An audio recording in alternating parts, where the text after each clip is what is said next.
हाँ जी, कैसे हैं आप? आज आपको हम दिखाएंगे ये पीला बांसा उर्फ़ पिया बांसा उर्फ़ अडूसा।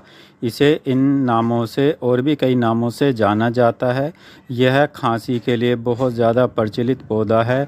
जितनी भी आयुर्वेदिक कफ सिरप या खांसी की दवाइयाँ बनती हैं, मोस्टली ज़्यादातर दवाइयों में अडूसा के नाम से इस प्लांट्स का दवाई के तौर पे औषध रूप में इस्तेमाल किया जाता है। और ये 12 महीने चलने वाला हार्डी प्लांट है। इसको पानी जो है नीड ज़्यादा नहीं होती है, लिमिटेड पानी चाहिए।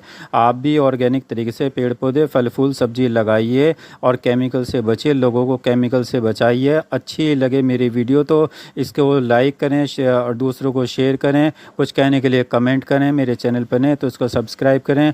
हरियाली है तो जीवन है। आप भी ज़्यादा से ज़्यादा इसी तरीके से लगाते रहिए। आपका बहुत बहुत धन्यवाद।